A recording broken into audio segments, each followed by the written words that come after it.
नमस्कार, बहुजन समाज में आपका स्वागत है। आज हम चर्चा करेंगे धीरेन्द्र शास्त्री के बारे में।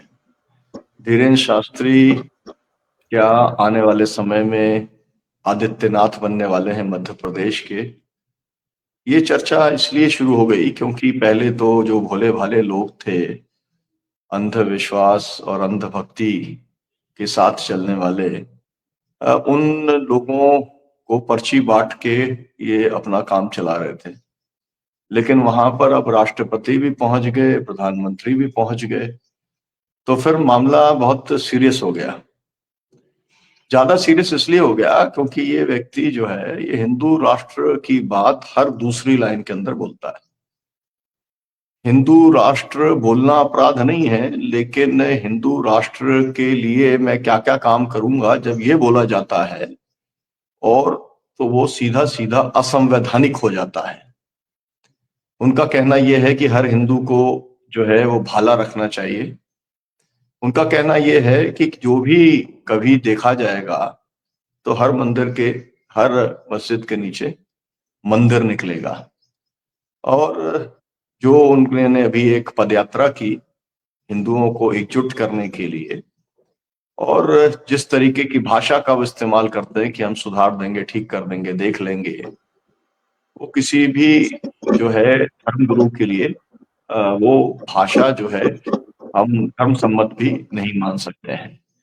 तो क्या हमारा जो आज सवाल है जिसके ऊपर हम लोग चर्चा करेंगे, पहली बात यह है कि क्या इस तरीके के जो संविधान विरोधी जो बयान देने वाला व्यक्ति है उसके यहाँ पर राष्ट्रपति और प्रधानमंत्री का दान जाना उचित है? दूसरा सवाल ये है कि क्या संघ परिवार और भारतीय जनता पार्टी ने तय कर लिया है कि वो ध्रुवीकरण के लिए, जैसे उन्होंने एक बाबा लेके आया जिसे योगी बोलते हैं आदित्यनाथ, उसी तरीके से मध्य प्रदेश के अंदर भी वो जो है धीरेन्द्र शास्त्री को लाने का काम करेंगे? क्या उन्होंने ये तय कर लिया है कि जो अभी भाजपा के मध्य प्रदेश के नेता हैं उनकी छुट्टी कर दी जाएगी, वो इस योग्य नहीं है कि इस मध्य प्रदेश का नेतृत्व कर सके, इसलिए उन्होंने एक और मुख्यमंत्री इन वेटिंग जो है वो उन्होंने तैयार कर लिया है? इन्हीं सब बातों के ऊपर आज हम लोग चर्चा करेंगे। हमारे साथ में जो विद्वान पैनलिस्ट हैं, मैं उन सबका परिचय कराता हूँ। हमारे साथ में राम पुनियानी जी हैं। आप जानते हैं कि देश के अंदर संवैधानिक और जो सेकुलरिज्म से जुड़े हुए सवाल हैं उसकी व्याख्या करने के लिए आप देश और दुनिया के अंदर जाने जाते हैं।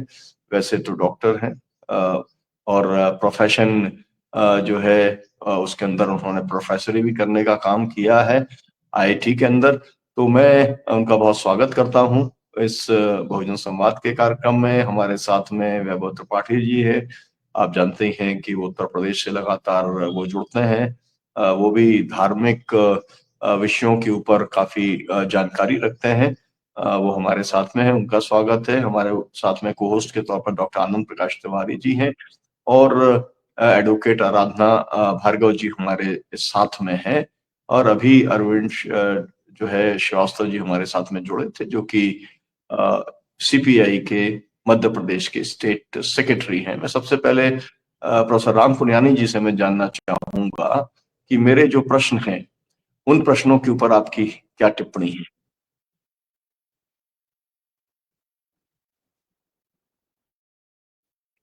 Unmute please. जी, धन्यवाद सुरेंद्र बोले। भाई।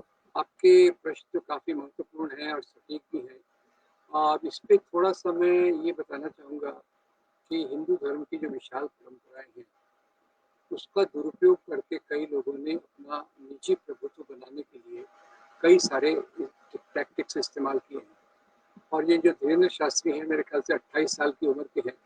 इसी उम्र में ये बाबा बन गए, पहले तो ये बड़ी आश्चर्य की बात है।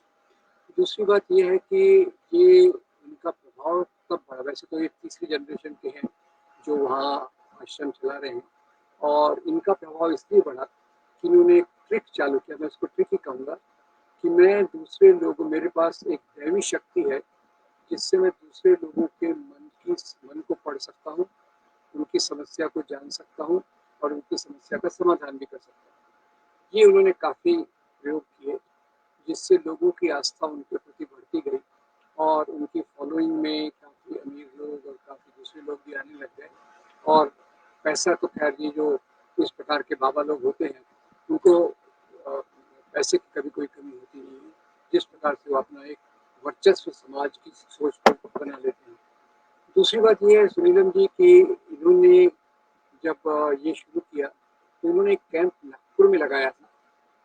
तो नागपुर में जब कैंप लगाया तो नागपुर में अंधश्रद्धा निर्मूलन वाले श्याम मानव ने इनको चुनौती दी कि आपका दावा है कि आप लोगों के मस्तिष्क को पढ़ लेते हैं, आपके पास दैवी शक्ति है, तो हम आएंगे, अगर आप ये सिद्ध कर सके तो हम आपको 30 लाख 28-30 लाख ऐसा भेजेंगे। तो तारीख तय की गई और तारीख के एक दिन पहले ही वो नागपुर छोड़कर चले गए। अब इससे ये दिखाता है कि ये आम लोगों में इस प्रकार की भावनाओं को बढ़ना आसान है। लोग 2-4 ट्रिक्स को देखकर प्रभावित भी हो जाते हैं और उसके कारण इनकी जो पहुंच बहुत बड़ी है। दूसरा ये देखिए कि इन्होंने जो वीएचपी का एजेंडा है, बीजेपी का एजेंडा है घर वापसी का, आदिवासी के बीच में घर वापसी के एजेंडा में शामिल हो गए और इन्होंने बड़े अधिकारपूर्ण तरीके से वहाँ काम किया। घर वापसी जिसे कहते हैं, कई आदिवासी जो क्रिश्चियन बन गए थे उन्हें ये वापस घर हिंदू धर्म में लाए, जो भी इनका टेक्निक रहा हो। और तीसरा, जैसे आपने कहा, ये बात में हिंदू इसका नाम लेते हैं, तो इन्होंने लगातार, जैसे सुभाष चंद्र बोस की जयंती पर इन्होंने कहा सुभाष चंद्र बोस की तर्ज पे कहा, बोस जी ने कहा था तुम मुझे खून दो मैं तुम्हें आज़ादी दूंगा, इन्होंने कहा तुम मुझे समर्थन दो मैं तुम्हें हिंदू राष्ट्र दूंगा। जैसे ये एक सर्व संपन्न व्यक्ति हैं, जब मुझे चाहिए हिंदू राष्ट्र को ला सके। तो लुपल हुआ अब ये है कि अभी उन्होंने जब मेडिकल कॉलेज का उद्घाटन किया तो मोदी जी खुद वहाँ आए और वो ये सब इनके पराक्रम को देख रहे होंगे और आए, इनका हाथ पकड़ा और कहा ये मेरा छोटा भाई है। अब यहाँ से आप इंडिकेशंस ले सकते हैं कि मोदी जी का इरादा क्या है। और हमारे संविधान के अनुसार आपने बिल्कुल सही कहा कि जिस प्रकार से वो हिंदू राष्ट्र की बात करते हैं वो हमारे संविधान के खिलाफ है। भले ही वो कहते हैं मैं दूसरे धर्मों का आदर करता हूँ, और उनके जो वक्तव्य के पीछे छुपा होता है उसमें दूसरे धर्म के प्रति, लोगों के प्रति नफरत होती है। और बीजेपी के हायरार्की में ऊपर उठने के लिए काफ़ी है। आप घर वापसी की बात करें, हिंदू राष्ट्र की बात करें और इस प्रकार से बात करें कि बाकी दूसरे धर्म के लोगों को देखिए, क्योंकि ये जो राजनीति इस प्रकार की होती है जो धर्म के आवरण में की जाती है, धर्म से उसका कोई संबंध नहीं है, ये हमेशा अंधविश्वास को बढ़ावा देती है। और खास तौर से धीरेन्द्र शास्त्री का सबसे बड़ी बात यह है कि वो जिस प्रकार से अंधविश्वास बढ़ा रहे हैं कि उनके पास दैवी ताकत है, ये एक सबसे बड़ी खतरनाक चीज़ है। हमारे समाज में ऐसे बहुत सारे बाबा लोग हैं जो अभी तक खुलेआम हिंदू राष्ट्र की बात नहीं करते, और जो भी अभी तक आप देखिए हिंदू राष्ट्र के एजेंडा में जो भी चीज़ें मददगार थी ये लोग उनके पीछे खड़े रहे। बाबा रामदेव को देखिए, योगा से चालू हुआ, फिर वो उन्होंने कहा पेट्रोल 30 रुपए में बीजेपी सरकार दिला देगी। श्री श्री रविशंकर को देखिए, अन्ना आंदोलन के पीछे पूरी तौर से मजबूती से खड़े रहे। तो ये बाबा लोग ज्यादातर दक्षिणपंथी विचारधारा को प्रमोट करते हैं, जो सामंती मूल्य हैं उनको प्रमोट करते हैं। उसमें धीरेन्द्र शास्त्री ने ज्यादा चालाकी से हिंदू राष्ट्र को अपने जबान पे ले आए हैं, तो जिससे भाजपा का नेतृत्व उनसे प्रभावी है। और मोदी जी जब उनको कहते हैं मेरा छोटा भाई, तो खैर एमपी में उस राजनीति के ऊपर तो मैं ज़्यादा नहीं जानता कि ये मुख्यमंत्री बनेंगे या क्या बनेंगे, पर ये है कि बीजेपी की हायरार्की में उनका स्थान काफ़ी ऊपर उठ गया है और वो अपना काम उसी रास्ते पर कर रहे हैं। धन्यवाद। बहुत शुक्रिया आपका। मैं आगे चलता हूं और आगे मैं एडवोकेट रत्ना भार्गव जी से जानना चाहूंगा कि सबसे ज्यादा चमत्कारों से जो प्रभावित होती हैं वो महिलाएं होती हैं। और आपने तो यहाँ पर देखा मध्य प्रदेश में ऐसे ऐसे हैं बाबा की भाई धूल जो है उसको भी माथे पे लगा रहे हैं और उसी के अंदर जो है भीड़ के अंदर भगदड़ में उनकी मौत भी हो रही है। तो ये जो राजनीति या समाज में बाधाओं का जो प्रभाव पड़ रहा है, तर्कशीलता समाप्त हो रही है, वैज्ञानिक दृष्टिकोण जो है उसको पीछे ढकेला जा रहा है, अंधविश्वास और अंधभक्ति को आगे लाया जा रहा है। तो आप धीरेन्द्र शास्त्री जी के जो संदर्भ में आप क्या कहेंगे?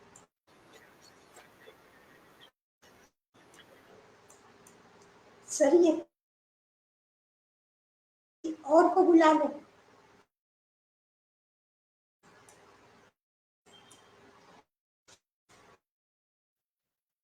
जी मैं अरविंद श्रीवास्तव जी के पास में मैं आता हूँ और अरविंद श्रीवास्तव जी से मैं कहूंगा कि वो मैंने 3-4 जो प्रश्न किए हैं उसके ऊपर टिप्पणी करें। आप जब प्रश्न कर रहे थे तो मैं थोड़ा डिस्कनेक्ट हो गया था, नेट का कुछ प्रॉब्लम अच्छा, है सर यहाँ मेरी पे। मेरा आवाज पहला नहीं आ रही। मेरा मेरा मेरा पहला प्रश्न ये है कि आप जो है क्या ये संविधान सम्मत है राष्ट्रपति और प्रधानमंत्री का ऐसे अंधविश्वासी और हिंदू राष्ट्र दिन रात आवाहन करने वाले बाबा के यहाँ जाना? ये एक प्रश्न है। दूसरा, क्या भाजपा ने तय कर लिया है कि वो एक और योगी आदित्यनाथ पैदा करना चाहती है मध्य प्रदेश में? तीसरा, क्या भाजपा के मध्य प्रदेश के नेताओं की छुट्टी होने वाली है? जी देखिए, जो पहला सवाल है तो मैं आपको बता दूं कि मध्य प्रदेश में हमारी पार्टी ने, मतलब मैंने स्वयं पब्लिक स्टेटमेंट देके राष्ट्रपति महोदया से ये अपील की कि वो ये कार्यक्रम मध्य प्रदेश में जिसमें वो शायद आज आई हैं उसमें वो ना जाए, क्योंकि ये संविधान विरोधी व्यक्ति है, ये महिलाओं वाला अभद्र टिप्पणियां करने वाला व्यक्ति है, सांप्रदायिक जहर उगलने वाला व्यक्ति है, ये विभाजन। तो न केवल हमने उसका स्टेटमेंट देके उसको अपोज किया और उनको ईमेल से और भेजा ज्ञापन, मेरे ज्ञापन के समर्थन में दूसरी तमाम पार्टियों ने, सीपीएम और दूसरे संगठनों ने उसके समर्थन की, जो मैंने बयान दिया वो इसका समर्थन करते हैं। तो स्वाभाविक रूप से वो जो बातें कर वो स्पष्ट रूप से संविधान के खिलाफ हैं, संविधान विरोधी हैं, क्योंकि एलानिया वो धर्मनिरपेक्षता के खिलाफ और हिंदू राष्ट्र बनाने की बात कर रहे हैं, जिसको किसी भी हालत में संविधान सम्मत नहीं कहा जा सकता। जहां तक सवाल है कि दूसरा आदित्यनाथ बनाने का सवाल है, मुझे ऐसा लगता है कि इसके कई पहलू हो सकते हैं। एक पहलू ये हो सकता है कि आदित्यनाथ एक धार्मिक चोगे में बड़े क्राउड पुलर हैं और उनके जो समर्थक हैं या जो फैनेटिक लोग हैं वो योगी आदित्यनाथ को जो है वो एक भविष्य का प्रधानमंत्री के रूप में उनको बढ़ाने की और सब करने की कोशिशें कर रहे हैं। तो एक उनके समकक्ष या उनके मुकाबले एक धार्मिक व्यक्ति को खड़ा किया जाए, उसी तरह के व्यक्ति को, तो ये एक प्रयास हो सकता है। और दूसरी बात यह है कि योगी आदित्यनाथ एक संवैधानिक पद पर बैठे हुए, तो वो चाहे जितना भी जहर उगले वो कम नहीं है, लेकिन फिर भी उनकी एक संवैधानिक सीमा है। वो एलानिया ये तो नहीं कह सकते कि हम घर वापसी का अभियान चलाएंगे या मंदिरों को, मस्जिद अगर 50 साल में आबादी दुगनी हो जाएगी तो हर मंदिर के ऊपर मस्जिद बन जाएगी, मतलब हिंदू राष्ट्र बनाना। तो कहीं ना कहीं तो उनको अपनी जबान पे लगाम रखना पड़ती है। और भाजपा को एक ऐसे व्यक्ति की, धार्मिक चोले में एक ऐसे व्यक्ति की जरूरत है जो क्रूड तरीके से, जो बिल्कुल बेशर्मी के साथ खुल्लम खुल्ला सांप्रदायिक बातें और सांप्रदायिक जहर उगलने के लिए तैयार हो। तो उनको इस व्यक्ति में एक ऐसा मिल गया है, एक ऐसा आदमी जो भाजपा के इस एजेंडे को और इस जहर को खुल्लम खुल्ला फैलाने के लिए तैयार है। और उसके साथ जनता भी जुड़ जाती है, क्योंकि भाजपा की बैकिंग है पूरी और प्रशासन की बैकिंग है। तो इसलिए ये भाजपा की राजनीति को ये व्यक्ति आगे बढ़ाने के लिए सूट करता है। देखिए, प्रॉब्लम यह है कि आज केंद्र में जो सरकार है वो बहुत गहरे क्राइसिस में है, ये सभी जानते हैं, राष्ट्रीय स्तर पे भी और अंतरराष्ट्रीय स्तर पे भी। तो ये किसी भी तरह के इकोनॉमिक एजेंडे को या किसी दूसरे एजेंडे को ये टैकल करने की स्थिति में या लोगों को साथ लाने की स्थिति में है नहीं। तो इसलिए भाजपा का भविष्य, भाजपा का नेटवर्क, भाजपा का वोट बेस बढ़ाना है, तो इनके पास एकमात्र एजेंडा है सांप्रदायिक जहर और धार्मिक उन्माद पैदा करना। आज का अगर आप भास्कर देखें, ये मेरे पास रखा हुआ है, देखिए ये सरकारी विज्ञापन है, 2 पन्ने का विज्ञापन है ये। और ये एक नया, चूंकि अब मोहन यादव उज्जैन से है, अब इन्होंने एक नया शिगुफा छोड़ा है विक्रम महोत्सव मनाने का। इसमें एक पन्ने में तो केवल पूरे मध्य प्रदेश में आज कहाँ शिव, क्या आज क्या है, शंकर जी का वो है क्या, तो जी मेरे जी, को याद, शिवरात्रि है तो उसके शिवरात्रि। अलग अलग अब जो हम लोग उससे कार्यक्रम जो बहुत दूर, सांस्कृतिक विभाग हाँ, कर रहा है उसकी सूचना इसमें छपी है।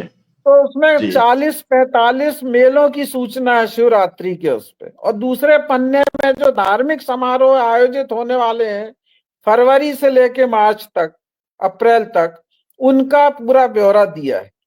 तो ये पूरा का पूरा इनका जो एजेंडा है वो सिर्फ सांप्रदायिकता और धार्मिकता के आधार पे ही इनकी राजनीति है, और इसलिए कोई प्रयास ये छोड़ना नहीं चाहते। और देखिए, इसका इनको जो फायदा भी मिल रहा है, जैसा कि अभी लेटेस्ट अगर आपने देखा होगा कि इंडिया टुडे का जो अभी नया उनका जो हर साल एक बार करते हैं सर्वे, उसमें अभी आया है कि आज अगर चुनाव हो जाएंगे तो वो उसमें मोदी को खुद का बहुमत मिल सकता है। BJP can gain the majority on its own, ऐसा उनका मानना है। क्वेश्चन ये है कि जब लोगों की आर्थिक स्थिति खराब है, रोजगार की स्थिति खराब है, महंगाई की हालत खराब है, और राष्ट्रीय और अंतरराष्ट्रीय स्थिति में भी अभी जिस तरह से भद्द पिट रही है, उसके बाद भी अगर उनको मेजॉरिटी मिलने की संभावना है, तो सिवाय इसके कि सांप्रदायिक उन्माद और ज्यादा समाज में फैल, आपको मालूम है कि एक पिक्चर आई है, उसने एक उस उन्माद को और ज्यादा बढ़ा दिया। उस पे एक नई बहस फिर से शुरू हो गई थी खोलने की और अनाप शनाप मुस्लिम जो है जहर उगलने की। तो ये भाजपा, इसका जो कोर एजेंडा है वो ये है, और उसमें निश्चित रूप से ये जो महोदय हैं, जो बागेश्वर के जो धीरेन्द्र शास्त्री, ये एक महत्वपूर्ण भूमिका इनकी होगी, ऐसी संभावना है। और नेचुरली जब ये संभावना बढ़ेगी तो योगी आदित्य चीफ मिनिस्टर बनेगा, ऐसा किसने सोचा था इतने भाजपा में इतनी बड़ी नेताओं की फौज के बाद भी। लेकिन उस व्यक्ति को बनाया इसीलिए गया कि वो जो सांप्रदायिक जो ध्रुवीकरण है, जो धार्मिक उन्माद है, उसके कारण जो इनका वोट बैंक जो है उसको वो इंटैक्ट रखेगा, भले ही आर्थिक मोर्चे पे दूसरे मोर्चों पे कितना भी सरकार उसकी असफल हो।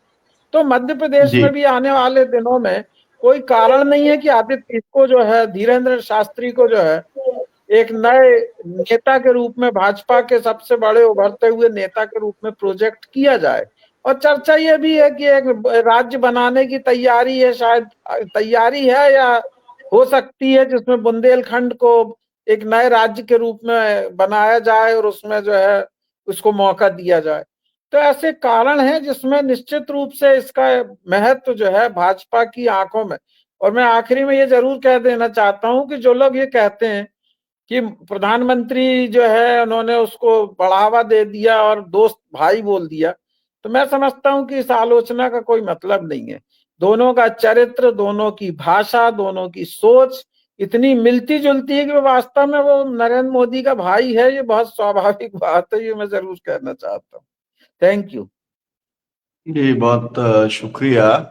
मैं चलता हूँ। एडवोकेट आराधना भार्गव जी को अगर आवाज मेरी आ रही हो तो मैं उनसे ये पूछना चाहता हूँ, जैसा अभी कहा कि भाजपा में नेताओं की कमी पड़ गई, मतलब ये कि ऐसा कोई व्यक्ति उन्हें चाहिए था जो बहुत क्रूड भाषा में उनकी बात बोल सके। तो मुझे तो लगता है कि पहले से ही ऐसे बहुत लोग हैं, धर्म संसद कर करके बाकायदा अगर देखा जाए तो पूरे देश में हेट स्पीच के मतलब मुकदमे अगर दर्ज होते तो हजारों में होते, लेकिन जो दर्ज हुए हैं वो सब के सब ऐसे ही लोगों के खिलाफ में हुए हैं, कोई कार्रवाई नहीं हुई, वो अलग बात है। तो आपको ऐसा लगता है क्या कि भाजपा तलाश रही थी और उन्हें हीरा मिल गया? जी बोले। बिल्कुल सही शब्द का उपयोग किया आपने कि भाजपा तलाश रही थी और उन्हें हीरा मिल गया, क्योंकि हिंदू राष्ट्र ये बनाना चाहते हैं। धीरेन्द्र शास्त्री से जनता जुड़ नहीं रही है, खुद बौखलाए हुए हैं, क्या कर रहे हैं लोग नहीं जुड़ रहे हैं, तो उल्टा था वो उसमें बोलते रहते हैं। महिलाओं के बारे में उनकी धारणा बिल्कुल अच्छी नहीं है। महिलाओं के बारे में छिंदवाड़ा में ही उन्होंने कमलनाथ ने उनको बुलवाया, मंच उनको दिया और उन्होंने कहा कि महिलाएं खाली प्लाट की तरह हैं, जो चाहे उनकी रजिस्ट्री करवा सकता है। तो कुछ भी वो व्यक्ति बोलने के लिए तैयार है।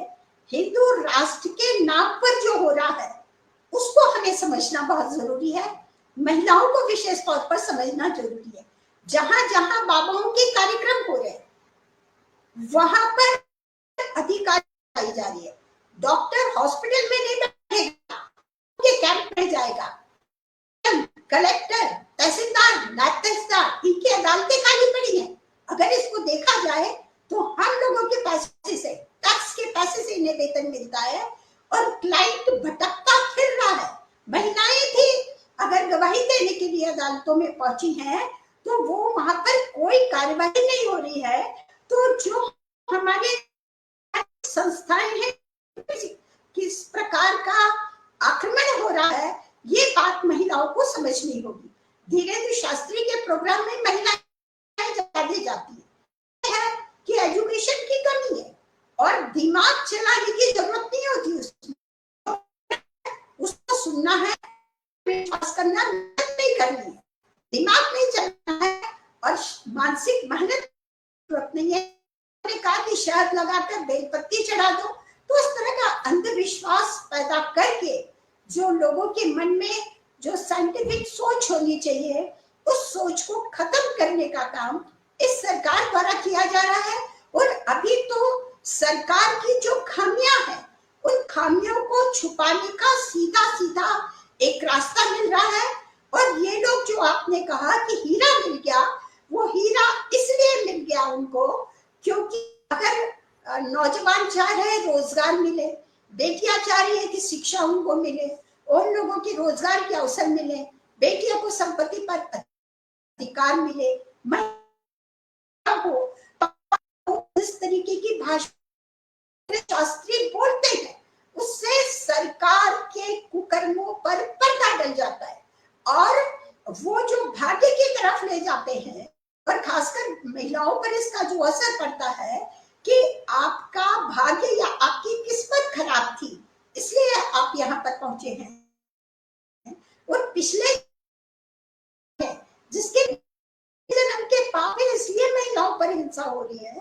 तो इस तरीके का जो वातावरण बनाने का काम धीरेन्द्र शास्त्री कर रहे हैं, जिसकी मतलब जो उसकी पूर्ति करना असंभव होगा, ऐसा मैं सोचती हूँ। और महिला हिंसा तो बहुत ज्यादा बढ़ने वाली है, क्योंकि जो उन लोगों को ये बात समझ में आ रही है, जो महिलाओं पर हिंसा करते हैं, उन लोगों को ये बात समझ में आ रही है कि अपराधियों को संरक्षण देने का काम यहाँ पर मिल रहा है। क्योंकि इस समय के बाबा है वो शंकराचार्य नहीं है, ये ज्ञानी नहीं है, इनका दूर दूर तक वास्ता नहीं है। अगर देखें तो कहीं ना कहीं क्रिमिनल बैकग्राउंड, धीरेन्द्र शास्त्री के भाई ने कितने प्रकार के हमले लोगों पर की, मारपीट की, मुकदमा रजिस्टर नहीं हो रहा है। क्या इस तरीके का भारत, इस तरीके की क्या चाह रहे हैं आ जाए? फिर आप इनको ज़ैड सुरक्षा क्यों दे रहे हो? आप तो बहुत अच्छा प्रवचन दे रहे हो, आप बहुत अच्छी बात कर रहे हो। ज़ैड सुरक्षा किस बात की? डर आपको किस बात का? और इस तरीके का जो ग्लैमर उनके साथ देकर जो जनता को बहुत पीछे ले जाने का काम ये सरकार कर रही है, वो क्षम्य नहीं है, वो कभी माफ करने योग्य नहीं है। और जो सवाल आया कि हमारा राष्ट्र धर्मनिरपेक्ष और जो राष्ट्रपति महोदया है, इनकी जिम्मेदारी है भारत के संविधान की सुरक्षा करना, धीरेन्द्र सुरक्षा करने की जिम्मेदारी नहीं है। ये व्यक्तिगत तौर पर जा सकती है, व्यक्तिगत तौर पर जाने पर ना नरेंद्र मोदी पर रोक हो सकती है, ना द्रौपदी मुर्मू पर हो सकती है, पर राष्ट्रपति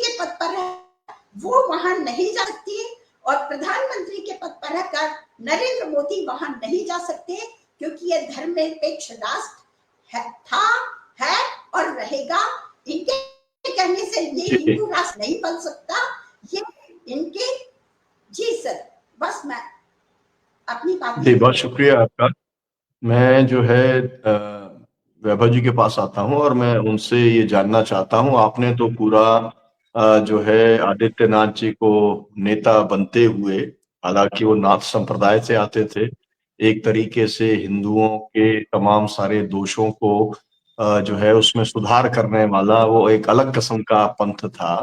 लेकिन कैसे उन्होंने फिर अपना संगठन बनाया हिंदुओं का और किस तरीके से फिर वो मुख्यमंत्री बन गए, और आज जो प्रधानमंत्री पद के लिए भी वो एक दावेदार के तौर पर भाजपा के अंदर बाहर देखे जा रहे हैं।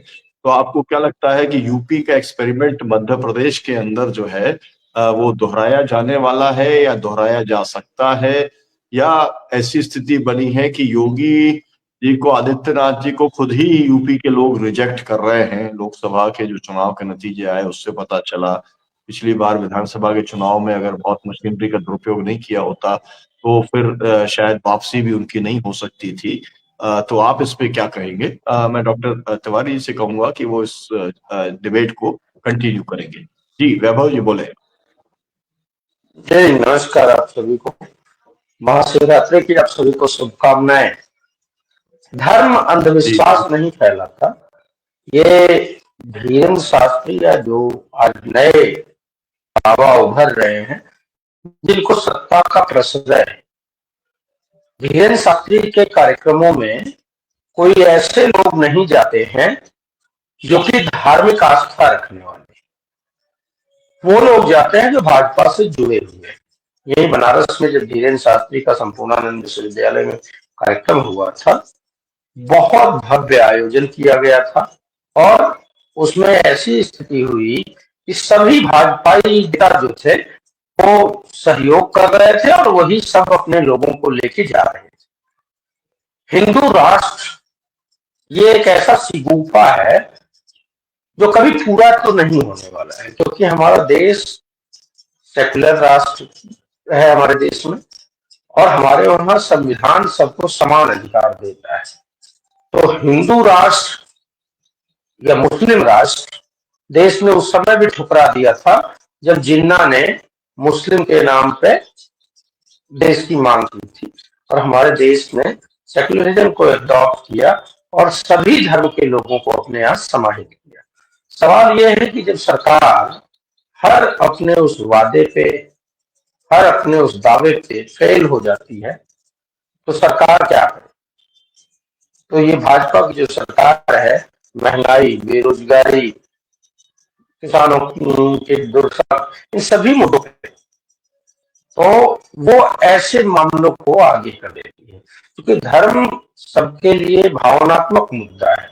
वो कोई भी धर्म का हो, जब वो धर्म की बात आती है तो आदमी तर्क की जगह भावनात्मक चीजों में बहने लगता है।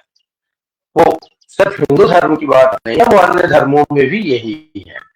जब ऐसी स्थिति होती है तो जब मुद्दे ढक जाएंगे, जैसे वैसे ही कि जब बारिश होती है बहुत बरसात के मौसम में, तो सभी ताल तलैयों का लेवल एक हो जाता है। तो ये नहीं देखा जाता है कि कौन से ताल में गंदा पानी था, कौन से में अच्छा था। वही स्थिति होती है कि भावनात्मक मुद्दों पे जब कस के चिल्ला के धार्मिक उद्घोष होता है तो सारे लोग सब कुछ छोड़ देते हैं और उसी के बारे में बात कर लेते हैं। जो धीरेन्द्र शास्त्री महिलाओं को खाली प्लॉट कहते हैं, तो सवाल तो बड़ा ये खड़ा होता है कि उन महिलाओं का क्या उन महिलाओं को इसका प्रतिकार नहीं करना चाहिए? क्या देश की आधी आबादी को इसके लिए नहीं जागरूक करना चाहिए कि भाई अगर ये सोच है तो ऐसे घृणित सोच वाले के कार्यक्रम में अब कोई महिला नहीं जाएगी? ये भी हो सकता है। और ऐसे बाबाओं के पीछे जब हम जाते हैं, प्रधानमंत्री भी जा रहे हैं, राष्ट्रपति भी जा रहे हैं, और बड़ा ऐसा कुछ भी नहीं है कि धीरेन्द्र शास्त्री का अपना भाई वायरल हुआ, उसने कहा जी ये तो कई लोगों को बीच भीड़ के बैठाए रहते हैं, उनके बारे में सारी जानकारियां लेके रखते हैं, फिर उनको बुलाते हैं और उन्हीं से पर्ची निकलवाते हैं, और इनके पास कोई ज्ञान नहीं है। ये बात उनके भाई ने कही है, और सच्चाई भी यही है। धीरेन्द्र शास्त्री के पास कोई भी ऐसा व्यक्ति जो अपरिचित हो, वो तत्काल जाके नहीं मिल सकता। संत तो प्रेमानंद जी के यहाँ जब भी आप जाइए, वो अपना धर्म की बात करते हैं, धर्माचार्य है, लेकिन आप सहर्ष उनसे मिल सकते हैं, उनसे कुछ भी पूछ सकते हैं, बात कर सकते हैं, वो आपको जवाब देंगे। लेकिन जब धीरेन्द्र शास्त्री या ऐसे आडंबरी लोगों के पास आप जाएंगे, तो वो पहले आपको कई कई दिन तक, हफ्तों तक लोगों को घुमाते हैं, आपके बारे में जानकारियां निकलवाते हैं, और फिर जब अचानक आपसे मिले और आवश्यकता समझी, तो उन्होंने कुछ ऐसी बात की जिसकी वजह से आपको लगता है कि नहीं, ये व्यक्ति बहुत पहुंचे हुए ज्ञानी, और हम उनके जाल में फंस जाते हैं। तो साइंटिफिक टेम्परामेंट की बात होनी चाहिए, तर्क की बात होनी चाहिए, और हमको आज जो देश राजनीतिक रूप से जिस मुहाने पे खड़ा है, वहां एक तरफ सत्ता है, और वो सत्ता धर्म के भावनात्मक मुद्दे को भड़का के, झूठे उन चीजों को प्रचारित करके वो चाहती है कि हम धर्म के ठेकेदार बन जाएं, और धार्मिक आधार पे लोग हमको वोट कर दें और हम सत्ता में बने रहें। वहीं दूसरी तरफ एक वो वर्ग है जो शिक्षा से वंचित है, स्वास्थ्य के लिए उसको परेशानी है, महंगाई और बेरोजगारी से बुरी तरीके से परेशान है, जीवन जीना दुर्लभ हो गया है। अब वो दोनों देश के, इस देश के बीच में जो दो धाराएं टूटी है, एक दुश्वारियों की धारा है, एक समस्याओं की धारा है, दूसरी तरफ सत्ता की धार्मिक धारा है। तो इसके खिलाफ अगर हम सभी एक हों और जन जागरण की बात करें, जब तक जन जागरण नहीं होगा, जब तक वो महिला, वो बच्चा, वो लड़की अपने शिक्षा, अपने अस्मिता, अपने रोजगार, अपने परिवार, अपनी जरूरतों के लिए नहीं बात करेंगे, तब तक इसका निराकरण संभव नहीं है। और जब हम ये करेंगे तो अपने आप ये लोग किनारे लग जाएंगे।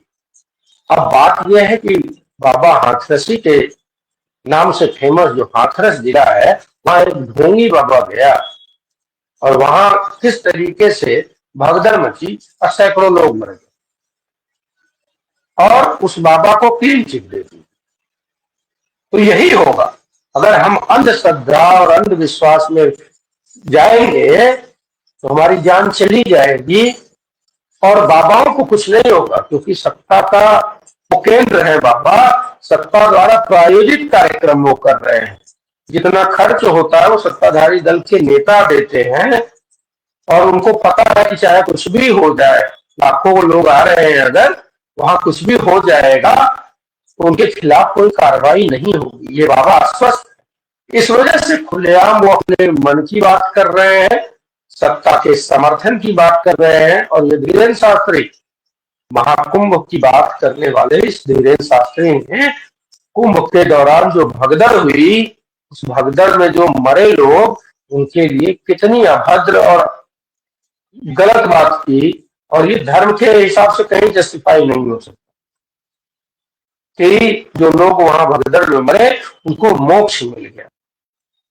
जब देश में दो चर्चाएं होंगी, धर्म की बात हो, आशा की बात हो, तो हम धर्म की बात करें, और जब राजनीतिक बात हो, सरकार चुनने की बात हो, उस समय हम राजनीतिक तर्कों पे बात करें, लोगों के कृत्यों पे बात करें। जब ये होगा तभी ऐसे समस्याओं का समाधान होगा।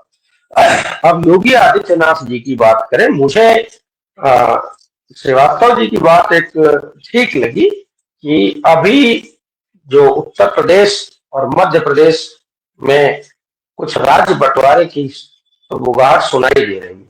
जो पूर्व मुख्यमंत्री मायावती जी ने एक प्रपोजल दिया था, उसमें कुछ संशोधन करके, क्योंकि योगी आदित्यनाथ को ऊपर गृह मंत्री अमित शाह निपटाना चाहते हैं, तो उसको कैसे करें, उसको तभी कर सकते हैं जब प्रदेश का बंटवारा हो जाए। और प्रदेश का जब बंटवारा होगा तो यूपी के बुंदेलखंड का भी कुछ हिस्सा और मध्य प्रदेश का जो बुंदेल क्षेत्र है उसको मिलाकर एक राज्य बनाने की बात हो सकती है। और उसमें हो सकता है कि ट्रायल के रूप में उनको जिम्मा सौंप दिया जाए, यह हो सकता है। लेकिन यूपी में जब मुख्यमंत्री योगी बने, आदित्यनाथ को मुख्यमंत्री बनाया गया, तो ऐसा नहीं था कि आदित्यनाथ नेता थे स्वाभाविक।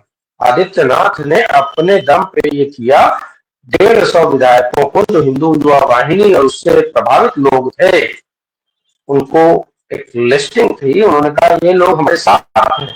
जबकि मनोज सिन्हा को मुख्यमंत्री बनाए जाने का पूरा विचार था भाजपा नेतृत्व का, और वो जाकर सीधे सीधे कि अब आप बताइए कि आप मुझे मुख्यमंत्री बनाएंगे या मैं बन जाऊं, ये जब बोला तो उसके बाद मजबूरी में उनको बनाया गया।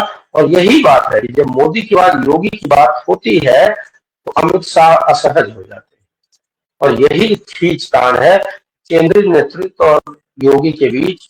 उस तरीके से व्यवस्थाएं नहीं है जो सामान्यतया होती है। अब धीरेन्द्र शास्त्री को हमको लगता है कि उनपे बहुत चर्चा करना उचित नहीं है, लेकिन हमको इसकी जरूर कवायद करने की जरूरत है। सामाजिक संगठनों को, राजनीतिक दलों को, और जो भी देश में सेक्युलरिज्म के समर्थक हैं, लोकतंत्र के समर्थक हैं, उन सभी की ये नैतिक जिम्मेदारी है कि वो अपने क्षेत्रों में, अपने लोगों में एक नेटवर्किंग करें, एक जन जागरूकता करें, और उस उपभोक्ता वर्ग और उस नागरिक वर्ग को एकजुट करें जो ये कहे कि आपने अगर चुनाव में कोई वादे किए हैं तो आप राजनीतिक मत से उसी की बात करेंगे।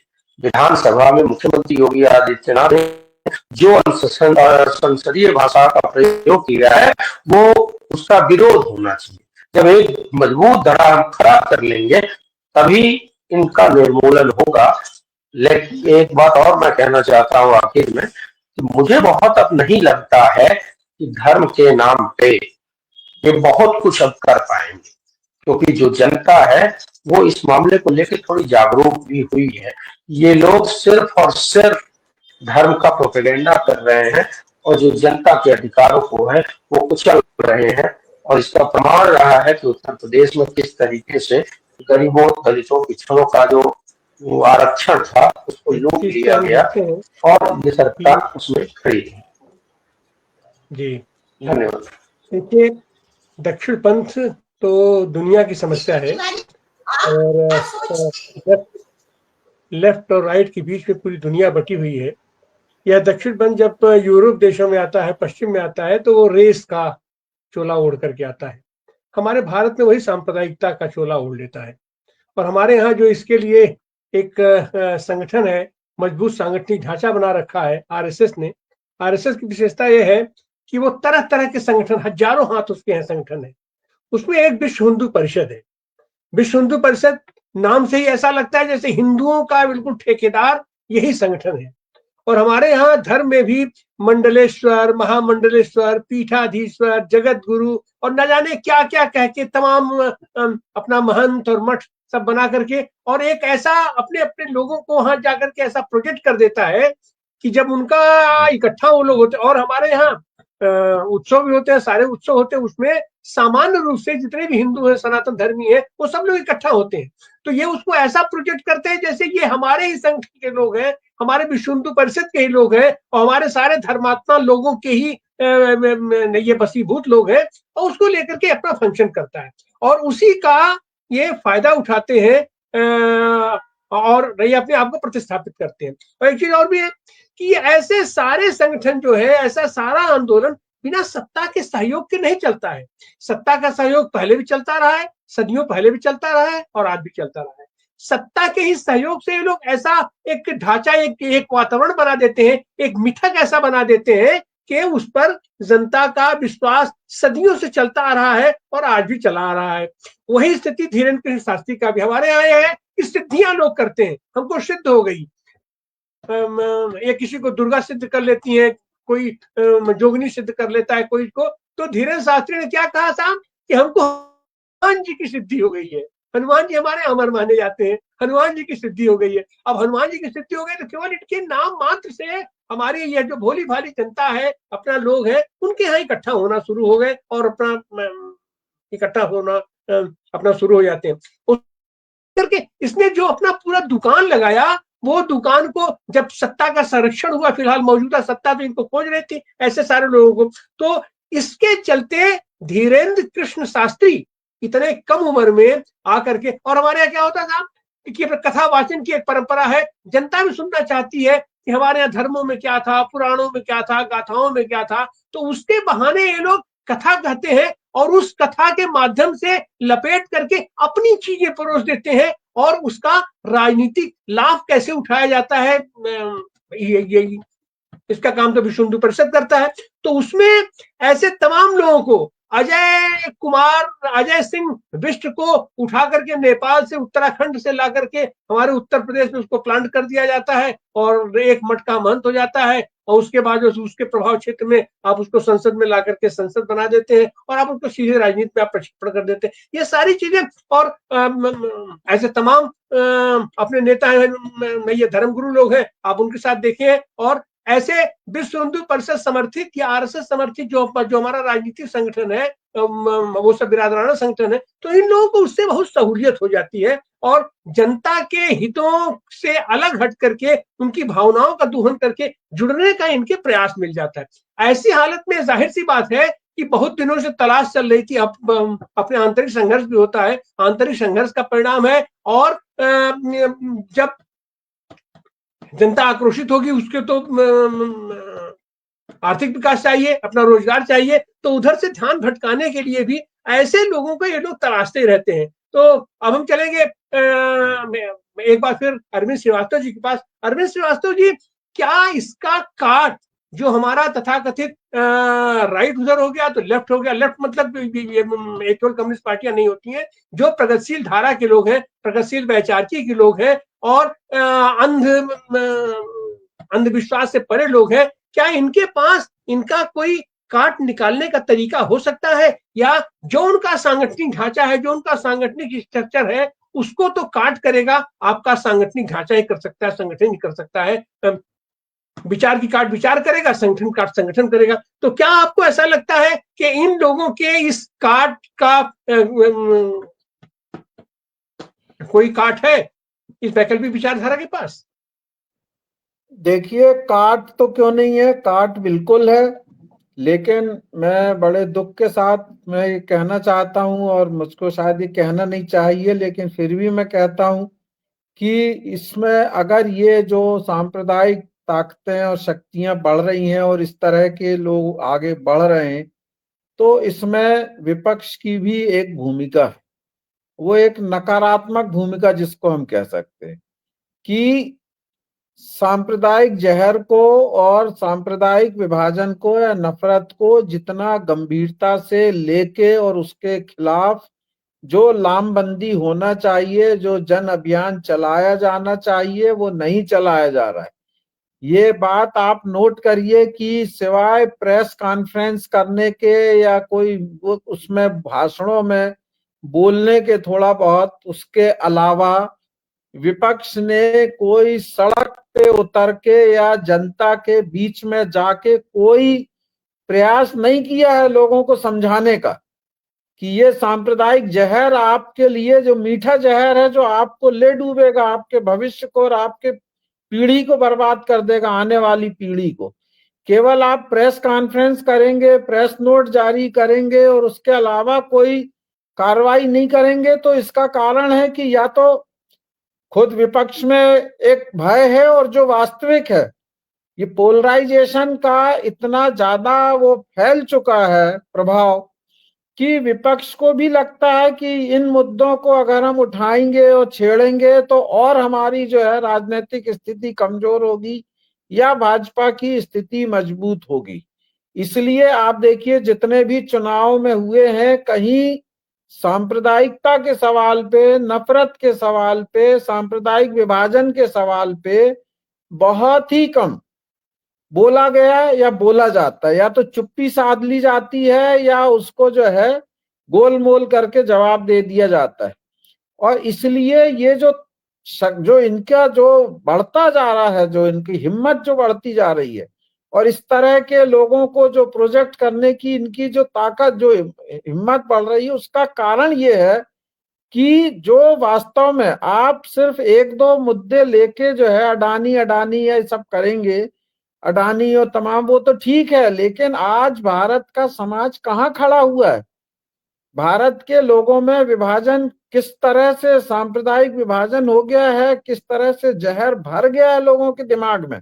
ये कह देना बहुत आसान है, हर बार लोग बोल देते हैं कि जनता नहीं स्वीकार करेगी, जनता नहीं स्वीकार करेगी, मगर हम लोग जो रात दिन जो कोर्ट में बैठते हैं, लोगों के बीच में बैठते हैं, लोगों से बातचीत करते हैं, तो जिस प्रकार दलितों के प्रति एक जो सो कॉल्ड अपर कास्ट है, उसके अंदर एक जो घृणा की भावना, जो मैं कहता हूं कि रिजर्वेशन अवसरों की समानता से ज्यादा जरूरी इसलिए है कि जातियों का पूर्वाग्रह, जो जातिवादी जातिगत पूर्वाग्रह जो है दलितों के प्रति, अगर उच्च शिक्षित और योग्य भी अगर दलित कैंडिडेट होंगे, अगर रिजर्वेशन नहीं होगा तो अपर कास्ट के ज्यादातर अगर सेलेक्टर्स होंगे, चयनकर्ता होंगे, तो वो ऐसे लोगों को बनने नहीं देंगे, अच्छे पदों पे आने नहीं देंगे। रिजर्वेशन इसलिए भी जरूरी है, सिर्फ अवसरों की असमानता पर नहीं, पूर्वाग्रह। उसी प्रकार आज समाज में मुस्लिम समुदाय के प्रति भी घोर पूर्वाग्रह है,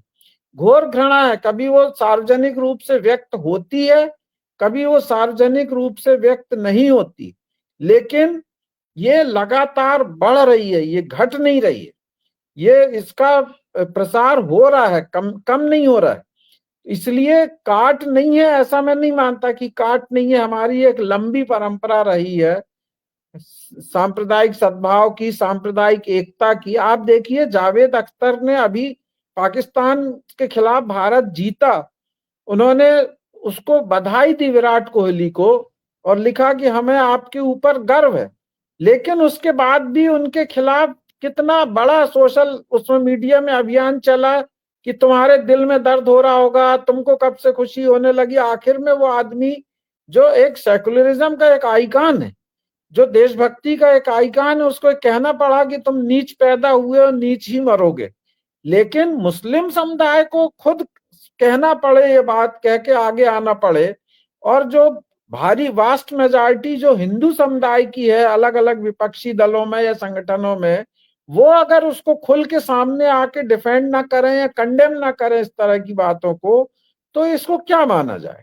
इसलिए मेरा मानना यह है कि ये बराबर इसकी काट हो सकती है, लेकिन एक हिम्मत की और एक साहस की, और कुछ खो देना पड़े राजनीतिक रूप से, चुनावी रूप से, तो उस खो देने के खतरे को भी झेलने के लिए तैयार रह के हमको सड़कों पे सबको मिलके असल जो इंडिया गठबंधन का जो मैं समझता हूं जो कंसेप्ट जो होना चाहिए था या है, या जो जिसका असल जो उपयोग है या महत्व है, उपयोगिता है, वो इसी बात पे है कि सांप्रदायिक और फासीवादी विचारों को जो भाजपा जो प्रोजेक्ट कर रही है उसको खत्म करना।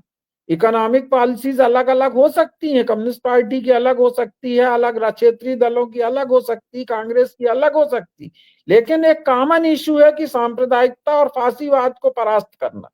यही तो वो बॉन्डिंग फोर्स है जो सबको एकजुट कर सकती है, जो सबको एक मंच के नीचे एक मंच पे लाके जो है भाजपा और आरएसएस की फासिस्ट उसको हरा सकती। लेकिन वो नहीं हो रहा असल में, उस मुद्दे पे एकजुट होकर कोई अभियान नहीं चलाया जा रहा। ये हमारा बड़ा फेल्योर है जिसका फायदा बीजेपी उठा रही। जी बहुत बहुत धन्यवाद अरुण जी। एक चीज हम देखते हैं कि ये जो भारतीय जनता पार्टी और आरएसएस है, ये अपने मोहरों को बदलती रहती है, फेरती रहती है, ताश के पत्ते की तरह से फेरती रहती है। अब क्या ऐसा नहीं लग रहा, अब हम चलेंगे आराधना भार्गव जी के पास, कि योगी आदित्यनाथ का वो चोला और उनके सारे विचार अब कुछ पुराने पड़ गए हैं, अब कोई नया एक चेहरा चाहिए, नया एक आदमी चाहिए, और उसके लोग तलाश तो नहीं कर रहे थे। योगी आदित्यनाथ को लोग त्रिपुरा ले गए, राजस्थान ले गए, मध्य प्रदेश ले गए, हर जगह आइकॉन बना करके उनको भुला लिया। अब उनकी हकीकत लोगों के सामने आ गई है। तो ये फ्रेश चेहरा के रूप में अभी खास करके अभी बिहार का चुनाव होने वाला है, और वो ऐसा इलाका आता है और उसने जो अपने आप को आराध्य अपना घोषित किया है हनुमान को, तो हनुमान को भी प्रोजेक्ट करने की कोशिश की जा रही है। अब आप उसका देखिए, जिस तरीके से राम का वो आक्रामक मुद्रा में धनुष धनुष लिए हुए और क्रोध वाले राम को ये लोग प्रदर्शित करते थे, वैसे हनुमान भी है। अब वो हनुमान उनके यहाँ अपना सीना फाड़ के दिखाने वाले हनुमान नहीं है, उग्र और आक्रामक हनुमान को इन्होंने किया है, और हनुमान को बनवासी और आदिवासी और क्या क्या कह के प्रतिष्ठित। तो ये पूरी की पूरी ब्रांडिंग ये लोग करते हैं, और जिस तरीके से ब्रांडिंग ये कर रहे हैं धीरेन्द्र शास्त्री का, तो क्या आपको ऐसा लगता है कि आने वाले दिनों में, अभी जैसे बिहार में अब आपका अगला टारगेट उनका बिहार है, क्योंकि अपना बिहार में इनको पूर्ण अपनी सरकार बनानी है। तो और ये जो मोहन यादव है, मोहन यादव उस तरीके से रिप्लेस नहीं कर पा रहे हैं, मंडल को उस तरीके से वो प्रेजेंट नहीं कर पा रहे हैं, जबरदस्ती उनको थोप दिया गया है। तो क्या ऐसा लग रहा है कि धीरेन्द्र शास्त्री के रूप में ये अपना ये नया ब्रांड लोग बना रहे हैं, बना लेंगे? आराधना जी अनम्यूट कीजिए।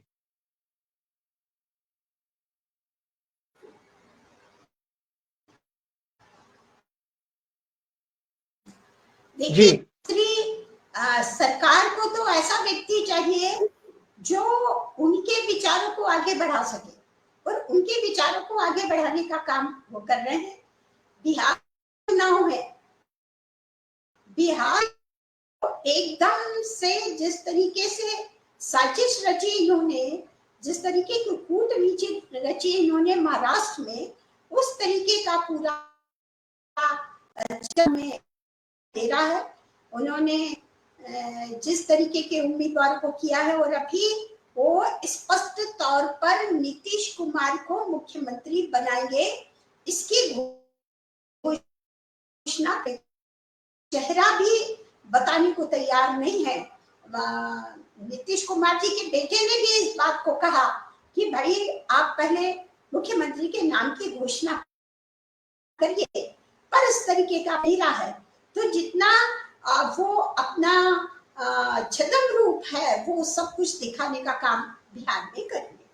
पर यहाँ जो सवाल आ रहा है, शास्त्री का हॉस्पिटल वहां, तो वो बनाने के लिए उनकी कल्पना जो स्मृति के हिसाब से उसका प्रण और देश ये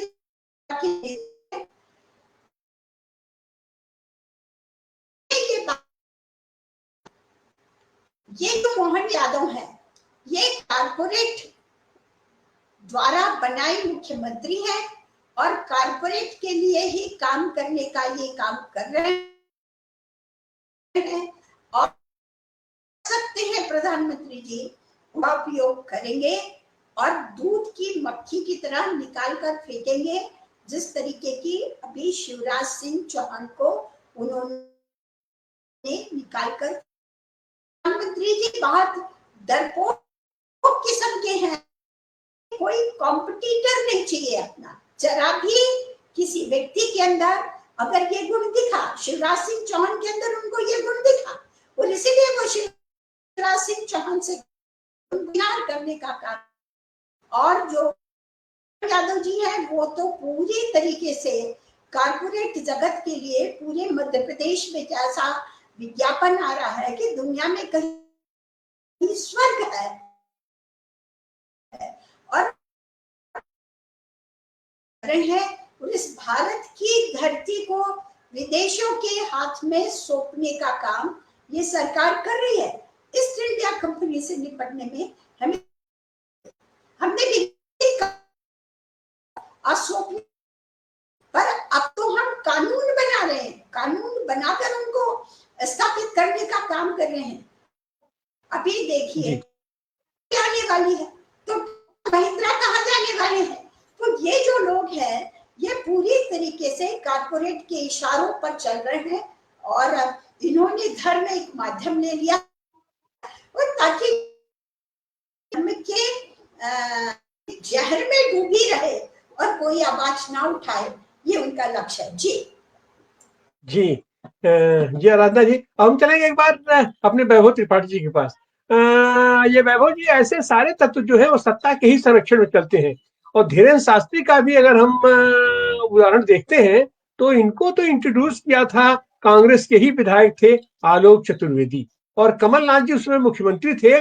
और उतना ही नहीं हुआ, उस समय तो ये लोग जो प्रमोट किए पिछले चुनाव में भी आपने देखा कि कमलनाथ जी इसके पहले इन्हीं को अपने यहाँ ले आकर के मार कथा वथा कहवा करके, तो यह जो नरम हिंदुत्व है, क्या ये उसका विकल्प ये लोग दे सकते हैं? और जो भी आदमी है जब वो सामने देखेगा कि हमको तो सत्ता का संरक्षण वहां से मिल रहा है, जब हमको आक्रामकता ये जनता पसंद करती है, तो ऐसे लोगों के साथ हम क्यों जाएं? लेकिन उसके बावजूद भी नरम हिंदुत्व के नाम पर जो विकल्प होना चाहिए, विकल्प तैयार करने की बात को आप ये कितना प्रासंगिक मानते हैं? और इनके हार्डकोर हिंदुत्व की लाइन को और हिंदू राष्ट्र का नारा देने वाले को कि तुम हमें ये समर्थन दो, मैं तुम्हें हिंदू राष्ट्र दूंगा, ऐसे के विकल्प में आप क्या देखते हैं? इसका विकल्प बनाने के लिए क्या कांग्रेस या और जो अपोजिशन के लोग हैं कोई मुहिम करेंगे? देखिए, ऐसा है कि कथा कहलवाना और कोई धार्मिक आयोजन कराना कोई सबकी अपनी व्यक्तिगत बात है, लेकिन अभी श्रीवास्तव जी ने जो बात कही थी कि विपक्ष को एक तरीके से इन सभी बातों पे एकजुट होना है, और ये जो सेकुलरिज्म है ये एक ऐसी बॉन्डिंग फोर्स है जो कि सभी को एक छत के नीचे ला सकता है। बिल्कुल सही बात। मुझे याद आता है किशन सिंह सुरजीत का वो बयान जब उन्होंने 2004 में ये कहा कि हमको अपने मतभेदों को छोड़ के मिड काउंटिंग अभी कुछ ही घंटों की हुई थी, उन्होंने कहा कि अगर हम चाहते हैं कि देश सेकुलर रहे, लोकतंत्र बचा रहे, तो इन लोगों के खिलाफ हमको कांग्रेस के साथ खड़ा होना चाहिए। और हरकिशन सिंह सुरजीत जी के एक प्रयास से 10 साल कांग्रेस की सरकार रही जिसमें सभी दल थे, और स्थिति ये है आज के समय में भी मुझे लगता है कि किसी कम्युनिस्ट नेता को इस बात की पहल करनी चाहिए। अब बात ये कर लेते हैं कि जब हम चुनाव में इन बातों की चर्चा करते हैं, नहीं करते हैं, एकजुट होते हैं या नहीं होते हैं, दिल्ली का प्रमाण है आपके सामने, तो ऐसी स्थिति में विपक्ष के जो क्षेत्रीय दल हैं वो कहीं न कहीं कांग्रेस को ही कमजोर करने के प्रयास में लगे रहते। और ये बात जान लीजिए, कांग्रेस इंडिया गठबंधन की रीढ़ है, और अगर रीढ़ कमजोर हो गई तो चाहे आपकी भुजाओं में कितना ही बल हो, आप खड़े नहीं हो पाएंगे। इस बात को सोचना होगा। मैं इस बात के लिए उस समय की हरकिशन सिंह सुरजीत जी के उस विचार को नमन करता हूं जो ये जानते थे कि कांग्रेस और लेफ्ट बड़ा इकोनॉमिक पॉलिसी में बहुत डिफरेंसेस हैं, बावजूद इसके उनका ये मानना था कि पहले लोकतंत्र रहना चाहिए, फिर हम अपने डिफरेंसेस को डिस्कस कर लेंगे। और यही रहा। 5 साल चली, लेफ्ट साथ थी, अगले 5 साल लेफ्ट करार साहब के कारण नहीं रही गठबंधन में, लेकिन बावजूद उनका बहुत बड़ा योगदान था। तो आज भी हमको ये सोचने की आवश्यकता है कि अगर इंडिया के रीढ़ को कमजोर करेंगे तो कोई नहीं लड़ पाएगा। और यहाँ तो ये जो सत्ताधारी दल है, तानाशाह सरकार है, वो आने वाले समय में इतने क्षेत्रीय दल हैं, सबको ग्रैब करने की प्लान में है। और उस समय मुझे लगता है कि 2 ही ऐसे लोग होंगे जो कि भाजपा के कब्जे में नहीं आएंगे या उनके पाले में नहीं खड़े होंगे। वो एक कांग्रेस पार्टी है, दूसरा लेफ्ट। बाकी सभी क्षेत्रीय दलों की अपनी व्यवस्था है, और बहुत सारे लोगों के चरित्र पीछे हमने देखे हैं। जब मध्य प्रदेश, छत्तीसगढ़, राजस्थान के परिणाम आए और जब तंत्र का दुरुपयोग हुआ, प्रशासन का दुरुपयोग हुआ, तो यही विपक्ष के इंडिया गठबंधन के घटक हमको आलोचना